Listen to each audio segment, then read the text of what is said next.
Ready, 1, 2, 3, start.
చప్పాలు కొట్టి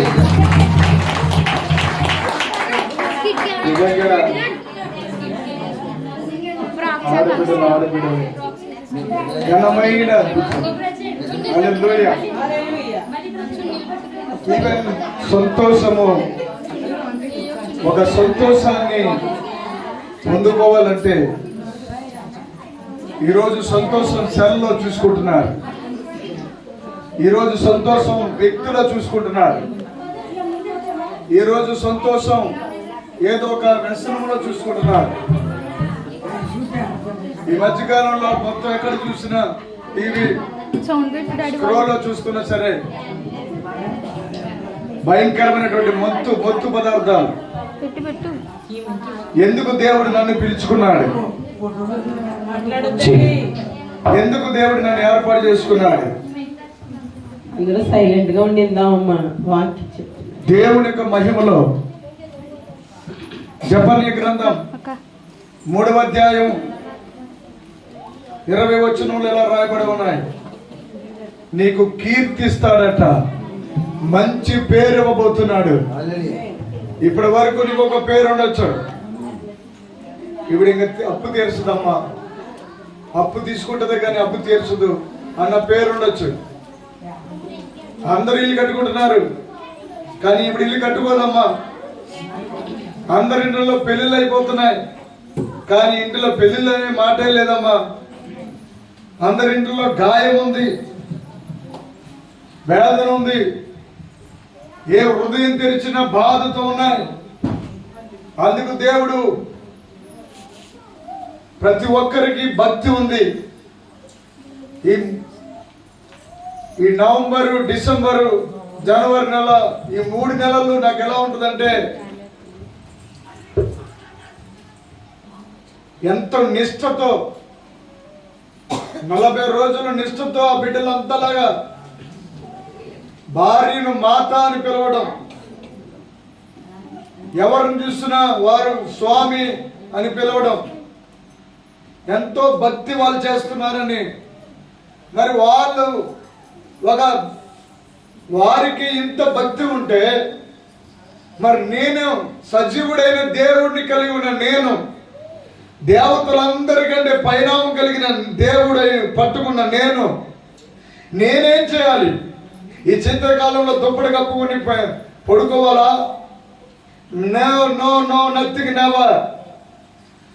కోర్టుల నుంచి వెతుక్కుంటే ఇక్కడికి రావాలి, ఆసుపత్రి నుంచి వెతుక్కుంటే ఇక్కడికి రావాలి, కుటుంబ సమస్యలు వెతుక్కుంటూ రావాలి. దాహం వేసినప్పుడు నీళ్ళ కోసం ఎంతలాగైతే మన ప్రాణం కొట్టుమిటాట్లు ఆడుతుందో, ఆకలి వేసినప్పుడు మన ప్రేగులు ఎలా అయితే ఏడుస్తాయో అలాగే చాలా మంది కుటుంబంలో పిల్లలు బాగుంటే తల్లులు బాగుంటే తండ్రులు, తల్లిదండ్రులు బాగుంటే బిడ్డలు, ఎక్కడ చూసినా డ్యామేజ్.